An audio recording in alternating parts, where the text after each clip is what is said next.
Okay, so breath is intimately linked with our koshas, as we talked about here. Physically, we know this. So again, bring it to the physical level. If you're like, I don't know what that means, try to hold your breath for an extended period of time. Your physical body won't let you do it. It will fight you.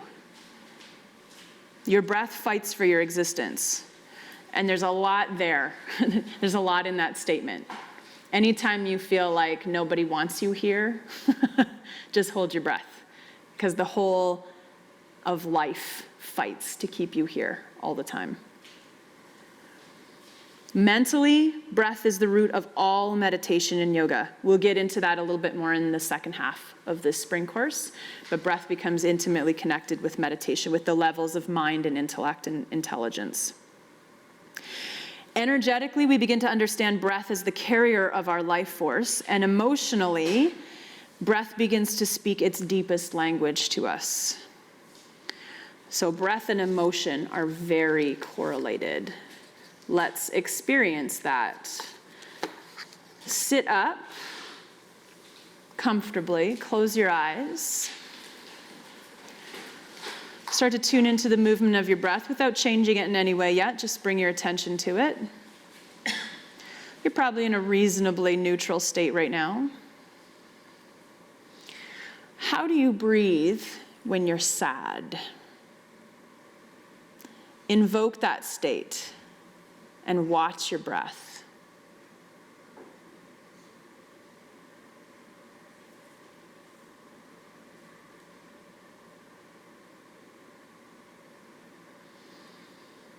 Good. With eyes still closed, raise a hand if you notice that there's a distinct way that you breathe when you're sad.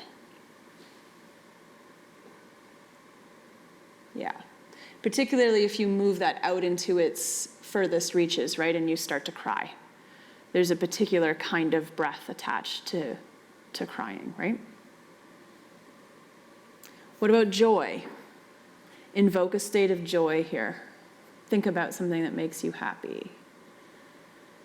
I can already tell you that most of you in the room immediately invoked a different kind of breath.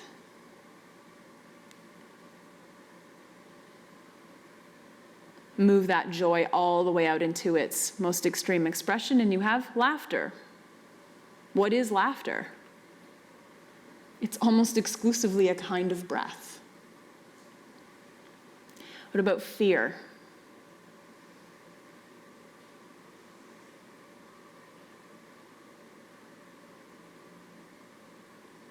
When you're afraid versus when you're happy, can you feel a distinctly different kind of breathing?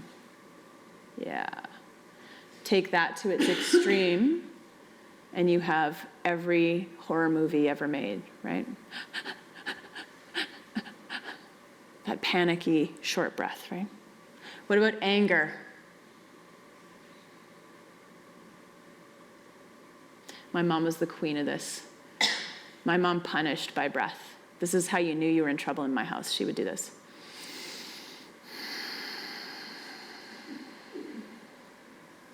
That's all she had to not say. And you knew things were okay when someone started speaking to you again.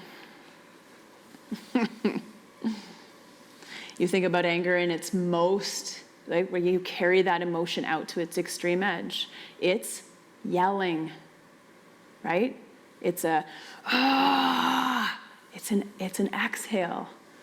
What about ease? Just a state of ease and balance.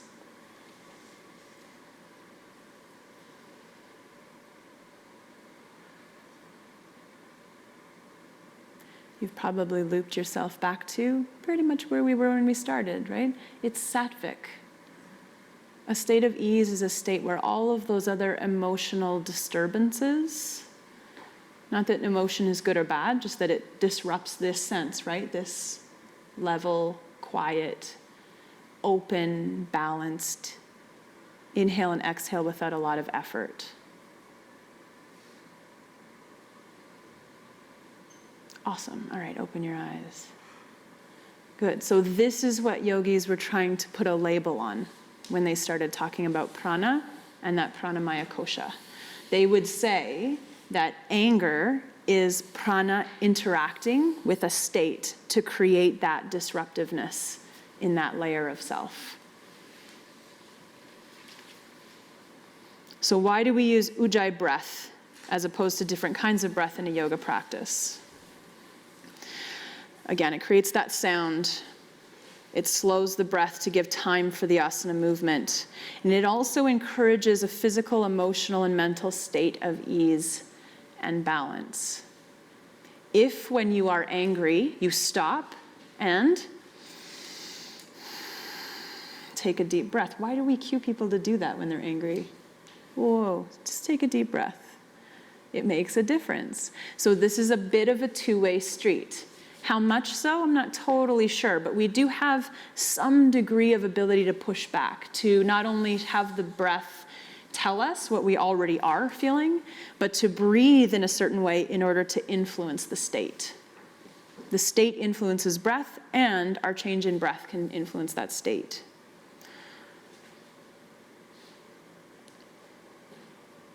And ujjayi is a slowing of the breath, which would indicate an attempt to bring rajas down, and a balancing out of breath. As we practiced with the Ashtanga, right? It's that inhale, 2, 3, 4, exhale, 2, 3, 4. It's a long, calm, deep, balanced. Same amount of time inhale, same amount of time exhale.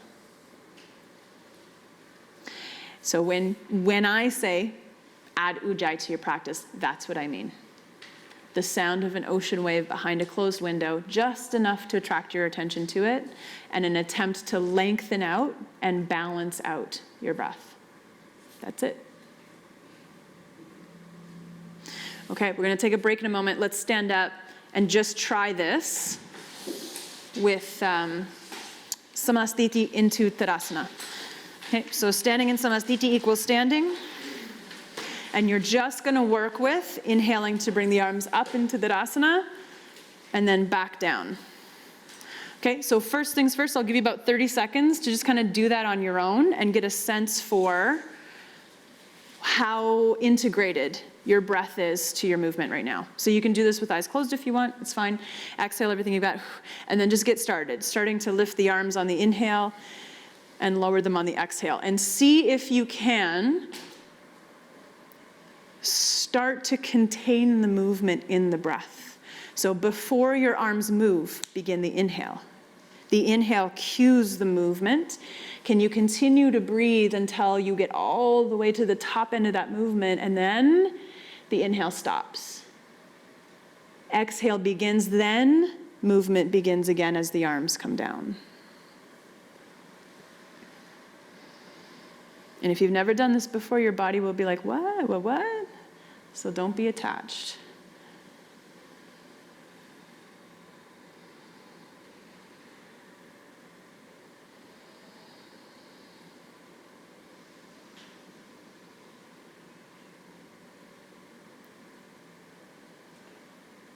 Good. If you haven't yet, try the next 2 or 3 with your eyes closed, and we'll actually do the rest of them with eyes closed, just to quiet down that sense, so that your sense of hearing can be a little more focused.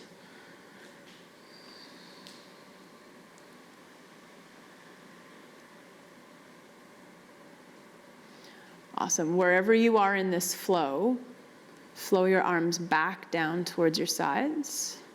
And now I want you to amplify your inhale. So just a natural exhale without any control, but take a nice, deep, long inhale. And your movement reflects it, right? Doesn't lead it.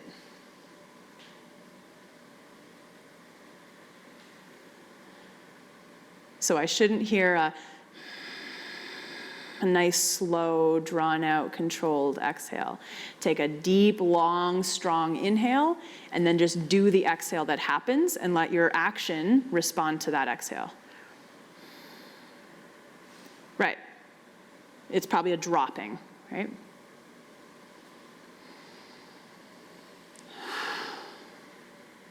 Exactly.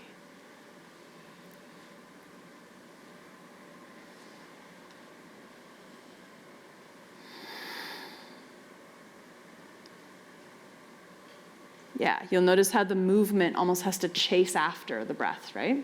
Okay, now reverse that. Take a normal, uncontrolled inhale, like just the inhale you would normally take, and then a really slow exhale.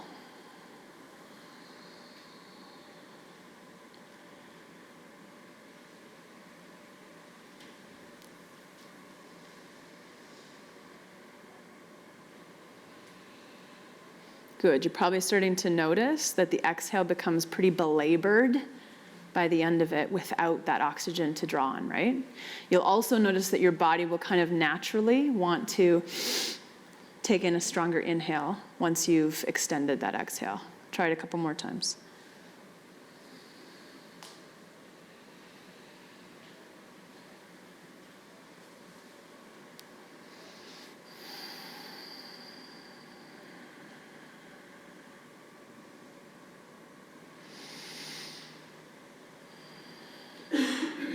Yeah, one of the things you're noticing already is pacing is very hard to do without controlling the breath. Good, okay. For a very brief amount of time, because this can become horrifying, do this with really short breaths.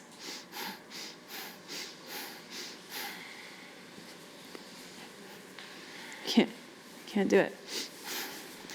Okay, right, this is that chase that you end up in by about the second or third Surya Namaskara B, right?